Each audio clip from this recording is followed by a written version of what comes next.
성경은 예수님과 우리의 관계를 목자와 양으로 비유합니다. 이 비유는 팔레스타인의 유목 문화를 배경으로 하고 있는데요. 성경에서는 대표적인 구절이 시편 23편입니다. 여호와는 나의 목자시니 내게 부족함이 없으리로다. 그가 나를 푸른 풀밭에 누이시며 쉴만한 물가로 인도하시는도다.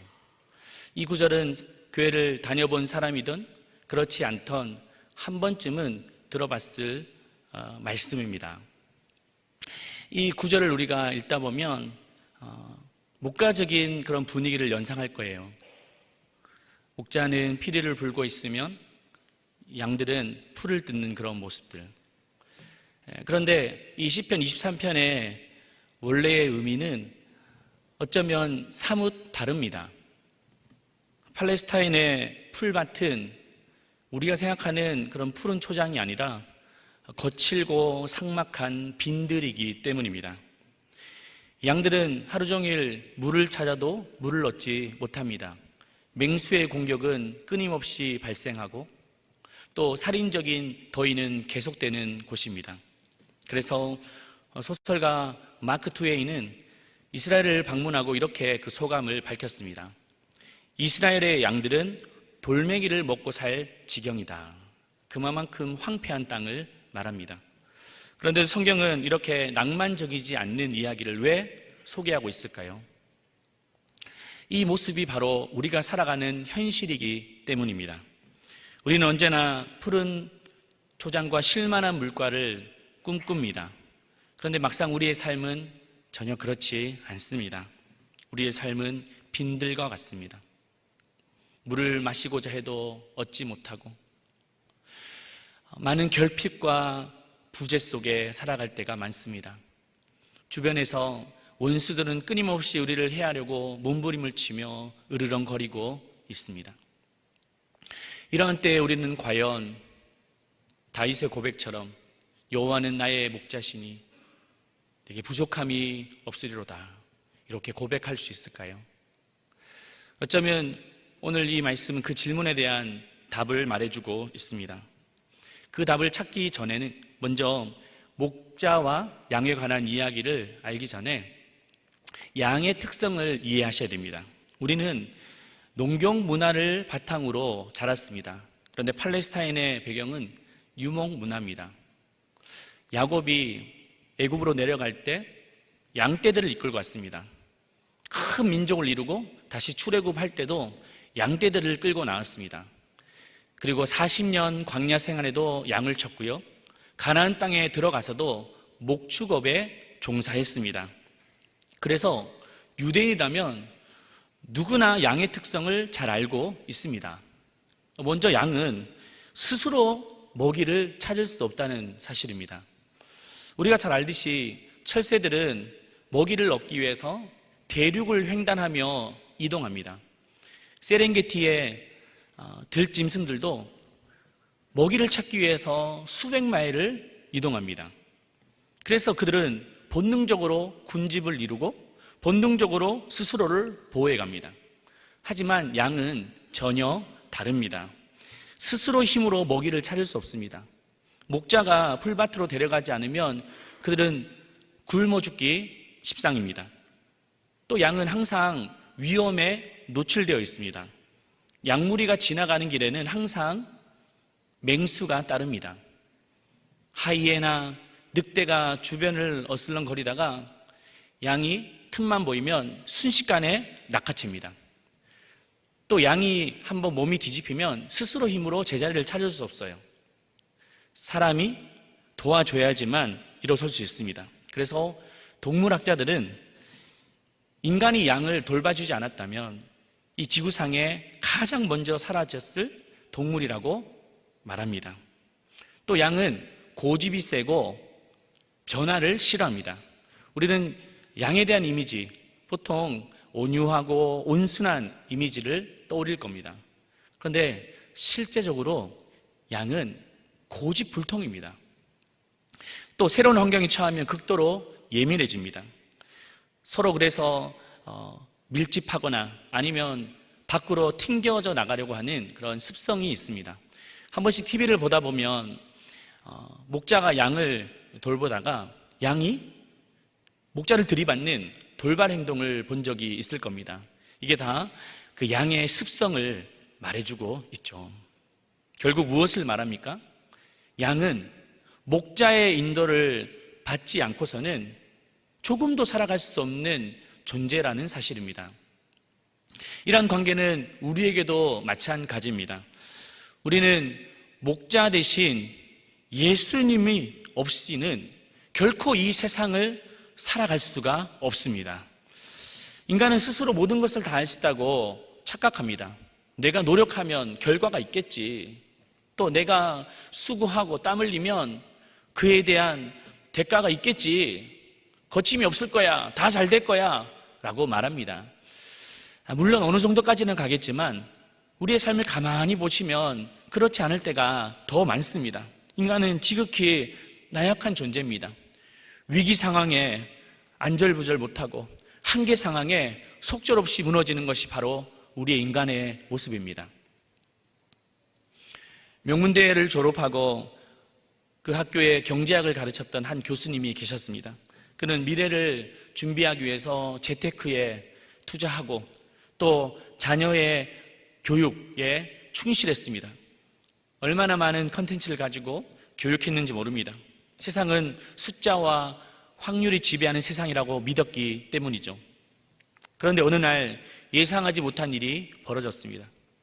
하나밖에 없는 그 아들이 그만 교통사고로 병원에 실려가게 되었습니다. 예고 없이 찾아왔던 일입니다. 아이가 학교에 가는데 그만 학교 앞 횡단보도에서 쏜살같이 달려오는 차에 치이고 말았습니다. 병원으로 달려갔지만 의료진은 손쓸 방법이 없다고 말합니다. 결국 아들은 그날 밤 눈을 감았습니다. 그 순간 그는 아무것도 할 수 없었습니다. 그 아들을 살릴 힘도 죽음을 막을 힘도 없었습니다. 그날 이후 그는 더 이상 강단에 서지 못했다고 합니다. 여러분, 인생은 결코 내 계산대로 움직이는 것이 아닙니다. 이때 우리에게 절실히 필요한 것은 무엇일까요? 바로 목자 대신 예수님을 만나는 것입니다. 우리는 무엇이 좋은 것인지 모릅니다. 무엇이 옳은 것인지도 잘 모릅니다. 길도 모르고 방법도 모릅니다. 막막한 현실과 불안한 미래를 도무지 우리의 힘으로 살아갈 수 있는 방법이 없습니다. 그래서 우리는 목자 대신 예수님을 만나야 됩니다. 그분이 우리 가운데 오셔야 됩니다. 그때 우리는 이런 고백을 할 수 있습니다. 여호와는 나의 목자시니 내가 부족함이 없으시로다. 그런데 목자와 양에 관한 이야기는 단순히 예수님과 우리와의 관계로만 국한되는 것이 아닙니다. 더 확장됩니다. 바로 사람 목자와 사람 양의 관계로 확장됩니다. 다시 말해 목회자와 성도와의 관계로 나타납니다. 실제로 고대 문헌에 보면 왕이나 지도자를 보며 목자라고 불렀습니다. 바벨론의 함무라비, 시리아의 살마네셀도 자신을 목자라고 칭했습니다. 우리나라 조선시대에도 보면 지방의 행정관리에게 목사라고 했습니다. 지금으로 말하면 군수격인데요. 지방의 그 행정관리를 목사라고 말하죠. 성경에서도 이스라엘 초대 왕 사울을 세울 때도 목자라고 불렀습니다. 사무엘하 5장 2절입니다. 여호와께서도 왕에게 말씀하시기를 내가 내 백성 이스라엘의 목자가 되며 내가 이스라엘의 주권자가 되리라 하셨나이다. 무엇을 뜻합니까?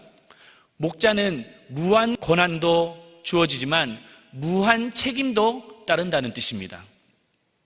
실제로 대다수의 목자들은 양을 잘 돌보았습니다. 하지만 몇몇 목자들은 양떼들을 잘 돌보지 못했습니다. 참된 목자의 손에 있으면 양이 아무런 문제가 없었습니다. 그런데 다른 목자의 손에 가자 그만 방치되고 말았습니다. 참된 목자에게 있을 때는 안전했습니다. 그런데 거짓 목자에게 가자 그들은 병들거나 굶어 죽는 일이 발생했습니다. 여러분, 성경은 참된 목자만 있다라고 말하지 않습니다. 거짓 목자가 있다라고 경고하고 있습니다.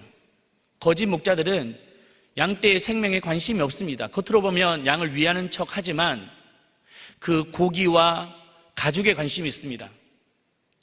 겉으로 보면 사랑한다고 말하지만 자기의 배를 채우는 데만 급급합니다.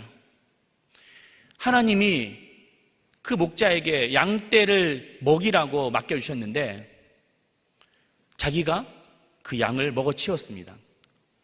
하나님이 그 목자에게 양을 치라고 했는데 정말 몽둥이로 양을 치기만 했습니다. 결국 이들에 대한 하나님의 처분은 무엇일까요? 우리 10절 말씀 같이 읽겠습니다. 주 여호와께서 이같이 말씀하시되 내가 목자들을 대접하여 내 양 그들의 손에서 찾으리니 목자들이 양을 먹이지 못할 뿐 아니라 그들이 다시는 자기도 먹이지 못할지라. 하나님은 거짓 목자의 손에서 내 양을 찾아오겠다라고 하십니다. 또 그 거짓 목자는 더 이상 양을 맡을 수 없을 것이다. 그리고 자기 자신도 먹을 수 없을 것이다 라고 말씀하십니다. 여러분은 지금까지 신앙생활을 해오시면서 참된 목자를 만난 적이 있습니까? 양이 보이지 않으면 찾아오는 목자, 양이 아프면 같이 우는 목자 말입니다. 그냥 성경을 가르치고 지식을 가르치는 그런 교사가 아니라 정말 그 영혼을 돌보는 목자를 만난 적이 있습니까? 만약에 만났다면 여러분 참으로 복된 신앙생활입니다. 그리고 감사하십시오. 근데 지금까지 나는 그런 목자를 만나지 못했다라고 한다면 어쩌면 제대로 된 신앙생활을 한 번도 하지 않았습니다. 왜냐하면 성경을 보더라도 하나님은 언제나 사람 목자를 통하여 당신의 백성을 목양하게 하셨기 때문입니다. 저는 새가족 교육을 할 때 항상 이런 말을 자주 하곤 합니다. 인생의 방황은 예수 그리스도를 만날 때 끝이 나고 신앙의 방황은 좋은 교회를 만날 때 끝이 난다. 여러분, 좋은 교회를 정의한다는 것은 쉬운 일이 아니에요. 그러니까 뭐 한두 가지로 말할 수 있는 것이 아니기 때문입니다. 하지만 우리가 부인할 수 없는 사실은 좋은 교회는 좋은 목자를 만나는 겁니다. 여러분, 좋은 목자를 만나서 좋은 목양을 받으시기를 주님의 이름으로 축복합니다. 그러기 위해서는 어떤 목자를 만나야 됩니까? 저는 세 가지를 말하고 싶습니다. 첫 번째는 흩어진 양떼를 모으는 목자입니다. 우리 12절 말씀 같이 읽겠습니다. 목자가 양 가운데에 있는 날에 양이 흩어졌으면 그 떼를 찾는 것 같이 내가 내 양을 찾아서 흐리고 캄캄한 날에 흩어진 모든 곳에서 그것들을 건져낼지라. 참된 목자는 잃은 양을 보면서 책망하지 않습니다. 먼저 찾아가 그 양을 흩어진 데서 다시 모으는 목자입니다. 이 세상은 양들이 길을 잃기에 딱 좋은 환경입니다. 죄의 문제, 상처, 우울증, 또 가정 형편, 세상 풍조, 중독, 이런 것들이 우리로 하여금 믿음을 잃어버리고 세상에 빠질 때가 얼마나 많습니까? 하지만 참된 목자는 흩어진 그 양떼들을 다시 모읍니다. 누가복음 15장에 보시면 예수님이 99마리의 양 두고 잃어버린 그 한 마리를 찾아가는 그 목자에 관한 비유를 하셨습니다. 근데 이 말씀에 전제가 있어요. 어떻게 한 마리를 잃어버렸다는 것을 알 수 있었습니까? 그 목자가 한 마리를 다 세어보았기 때문입니다. 여러분, 좋은 목자는 누구입니까? 한 영혼을 세는 목자입니다. 이 영혼이 어디가 아픈지, 이 영혼이 도대체 무슨 문제가 있는지, 이 영혼이 뭐 때문에 기뻐하는지, 뭐 때문에 절망 가운데 있는지 한 영혼을 세면서 돌보기 때문에 그 영혼의 문제를 알 수 있는 겁니다. 여러분, 그런 목자를 만나는 것을 불편하게 여기지 마십시오. 한 영혼 한 영혼 세는 목자가 진짜 목자인 줄로 믿습니다. 두 번째는 원래 자리로 데려가는 목자입니다. 13절 말씀 읽겠습니다. 내가 그것들을 만민 가운데에서 끌어내며 여러 백성 가운데에서 모아 그 본토로 데리고 가서, 하나님은 내 양을 그냥 모으는 데서만 그치지 않습니다. 모아서 어디로 데려간답니까? 그 본토로 데려간답니다. 여기서 본토라는 말은 단순히 장소적인 개념을 말하는 것이 아니라 양들이 하나님과의 관계가 깨어진 그 모습 앞에 바른 관계를 회복하는 그 자리로 데려갈 것이다 라고 하십니다. 어느 한 성도님을 신방한 적이 있습니다. 자녀들이 오랫동안 교회를 나오지 못했다는 거예요. 이유를 들어보니 어릴 적 교회를 다니면 항상 하나님에 대한 이야기들을 심판하시는 하나님, 정죄하시는 하나님, 그런 것만 들었다는 거예요. 네가 왜 몸이 아픈지 알아? 네가 기도를 안 해서 그래. 네가 왜 일이 안 되는지 알아? 벌을 받아서 그래. 이런 얘기만 듣고 자랐으니 신물이 나는 거예요. 나는 그런 하나님이라면 나는 믿지 않겠다라고 교회를 뛰쳐나갔다고 합니다. 물론 하나님은 심판도 하시지만 그 심판 이면에 사랑을 말해주고 있습니다. 긍휼과 자비를 말해주고 있습니다. 그런 것을 온데간데 없이 심판하시고 정죄하시고 파멸하시는 분으로만 말하니 듣기 싫고 받아들이고 싶지 않았던 거예요. 저는 그 말을 듣고 너무 마음이 안타까웠습니다. 참된 목자는 왜곡된 신앙을 바로 잡아주는 목자입니다. 율법주의에 눈이 가려져 복음을 모르는 자들에게 복음의 자유함과 그 기쁜 소식을 알려주는 목자입니다.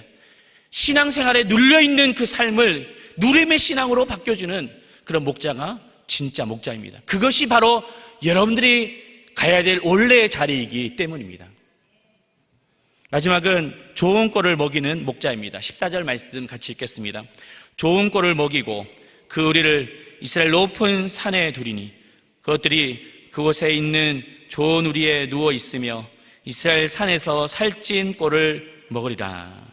참된 목자는 양을 높은 산으로 데려간다라고 합니다. 높은 산이라는 곳은 안전한 곳을 말하죠. 근데 안전한 곳으로만 데려가지 않고 무엇을 먹인다고 말합니까? 좋은 꼴을 먹인대요. 또 살찐 꼴을 먹이리라 하십니다. 양에게 절대적으로 필요한 것은 무엇일까요? 그것은 바로 좋은 꼴입니다. 살찐 꼴입니다. 그것은 바로 하나님의 말씀의 꼴을 먹이는 겁니다.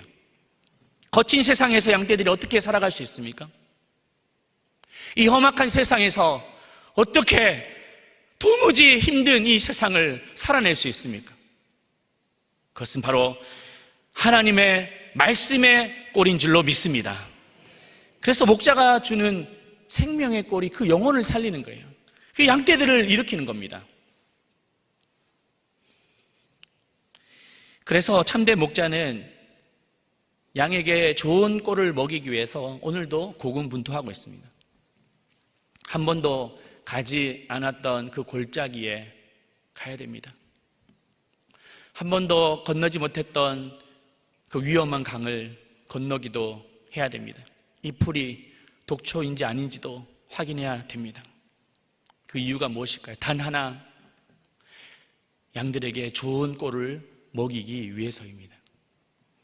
청년 사역을 하던 시절 한 자매가 있었습니다. 리더인데요.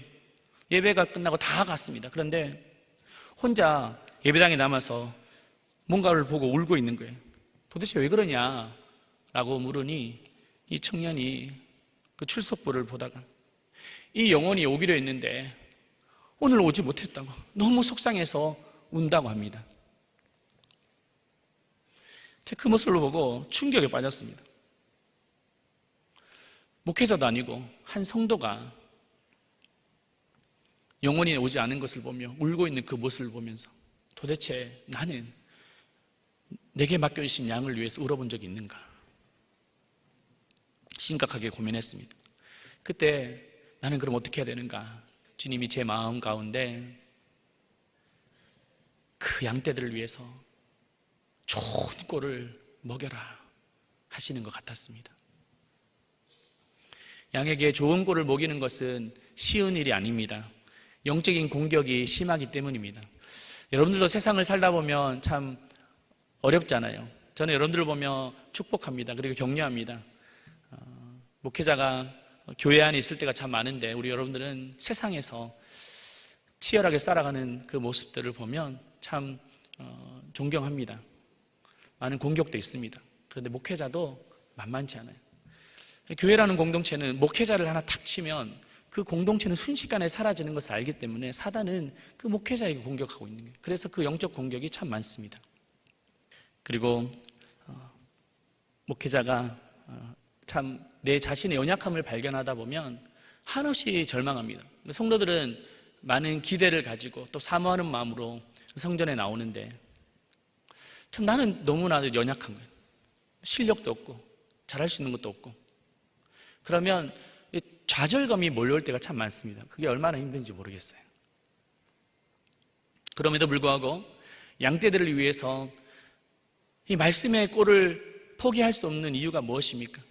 이 말씀이 그 영혼들을, 양떼를 살리기 때문입니다. 박사학위가 있다고 좋은 목자가 아니에요. 유머 감각이 있다고 좋은 목자가 아니에요. 스펙이 좋다고 좋은 목자가 아닙니다. 물론 그런 것도 있으면 좋겠지만 정말 좋은 목자는 말씀의 꼴을 잘 준비하고 그 말씀의 꼴을 양떼들에게 먹이는 목자인 줄로 믿습니다. 여러분, 그런 목자를 만나시기를 축복합니다. 그런데 결론적으로 중요한 질문을 해봐야 됩니다. 그러면 과연 나는 좋은 양인가? 참된 양인가? 우리는 신앙생활하면서 치명적인 오류를 낳습니다. 무엇이냐면 참된 목자를 만나기를 바라지만 내가 참된 양인가에 대해서 점검해 보지 않는 거예요. 여러분, 참된 목자를 만나는 것은 중요합니다. 그런데 그것만큼 중요한 것은 내가 참된 양인가를 확인하셔야 돼요. 그렇지 않으면 참된 목자와 참된 양은 섞일 수 없기 때문입니다. 양은 참된 양인데 목자는 가짜 목자다? 서로 섞일 수가 없죠. 물과 기름과의 관계처럼 섞일 수 없습니다. 반대로 목자는 좋은 목자인데 양이 가짜 양입니다. 이 또한 서로 섞일 수가 없습니다. 구약시대를 보십시오. 폐역한 길을 가고 있는 이스라엘 백성들에게 참 선지자를 하나님이 보내셔서 돌아오라, 깨어나라, 다시 회개해라 그렇게 말씀하실 때 참 양들은 맞아, 우리가 돌아가야 돼, 우리가 회개해야 돼, 다시 주님 앞에 돌아갔습니다. 그런데 거짓 양들은 그 소리가 듣기 싫은 거예요. 그래서 참을 수 없었습니다. 돌을 집어 들었습니다. 그리고 그 참 목자에게 던졌습니다. 수많은 참 목자들이 얼마나 많이 죽어나간지 모릅니다. 그러면서 그들은 스스로 거짓 양임을 증명했던 거예요. 그렇다면 참된 양은 누구입니까? 요한복음 10장에 나와 있는데요. 요한복음 10장은 예수님이 참된 목자가 누구인지 그리고 참된 양도 누구인지를 말씀해 주셨어요. 우리 마지막으로 요한복음 10장 4절 5절 같이 읽겠습니다. 자기 양을 다 내놓은 후에 앞서가면 양들이 그의 음성을 아는 고로 따라오되 타인의 음성을 알지 못하는 고로 타인을 따르지 아니하고 도리어 도망하니라. 참된 양은 목자의 무엇을 듣는다고 말합니까? 음성을 듣는다고 합니다. 양이 어떻게 참된 목자인지 거짓 목자인지를 분별할 수 있냐면 그 목자의 음성을 들어보면 정확하게 알 수 있습니다. 양이 특별한 능력이 있어서일까요? 아니면 예지력이 있어서일까요? 그렇지 않습니다. 목자의 음성을 들을 때 그 음성이 참인지 그 목자가 참인지를 정확하게 알 수 있습니다. 실제로 요르단 카라 지방의 한 베두인에 관한 이야기입니다. 어느 날 이 여인이 양떼를 치다가 그만 새끼 양을 잃어버렸습니다. 그래서 온 동네를 뒤졌는데 찾을 수 없었습니다. 그래서 옆에 있는 옆집에 양의 무리에 가봐서 확인도 해보고 또 다른 집에 가서 확인도 해봤는데 찾을 수 없었어요. 그렇게 2달이나 지나간 거예요. 그 애타는 심정을 아십니까? 이제는 더 이상 못 찾았겠다 싶을 그때에 그 마을에 큰 양떼를 데리고 지나가는 목자를 만났습니다. 그래서 그에게 전후 사정을 물어보았습니다.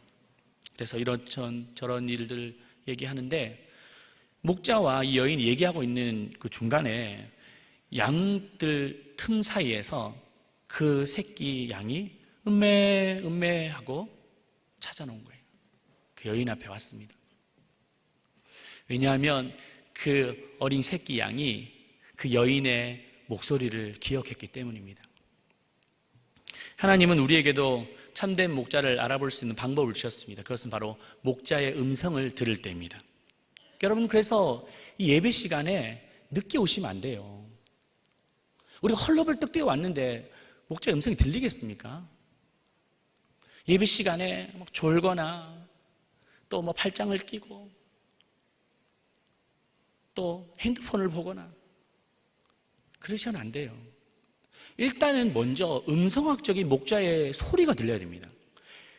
뭐 신앙을 그 이유고 먼저 음성학적으로 들려야지만 내가 깨달음이 있고 또 느끼고 반응하지, 그 소리를 듣지 않는다면, 차단한다면 우리는 양이 되기를 거절하는 거예요.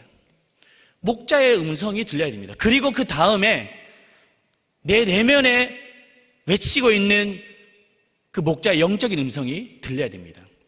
그때 내가 무엇을 고치고 또 내가 무엇을 위해서 결단해야 될지를 알 수 있는 거예요. 목자는 늘 양에 대한 관심밖에 없습니다. 집사님, 예배의 자리에 나오셔야죠. 성도님, 기도의 자리에 나오셔야죠. 라고 외칠 그때에 그 목자의 음성을 들을 때 안전한 길을 얻을 수 있습니다. 여러분, 그리고 목자의 음성을 들을 때 목자와의 인격적인 관계가 세워집니다. 여러분, 우리 공동체가 목자는 하나님의 말씀의 꼴을 잘 준비하고 또 우리 성도들은 그 말씀의 꼴을 먹고 목자의 음성을 듣는 공동체가 되기를 축복합니다. 여러분, 우리가 어떤 관계가 가장 행복하며 가장 건강할까요? 목사님과 밥 먹으러 가고 낚시를 가고 등산을 가고, 물론 그것도 귀하지만 그렇지 않습니다. 정말 목자와 양의 인격적인 관계는 목자는 하나님의 말씀을 전하고 그 말씀을 들은 성도들은 반응하고 순종하고 결단하며 살아갈 때 세상을 이길 수 있는 힘을 얻고 문제가 풀려지고 또 참된 목양을 받을 수 있습니다. 인격적인 관계가 그때 세워지게 되는 거예요. 우리 공동체가 그런 공동체가 되기를 원합니다. 그래서 광야 같은 인생을 너끈히 살아내고 또 우리가 쉴만한 물가와 푸른 초장으로 인도받기를 주님의 이름으로 축복합니다.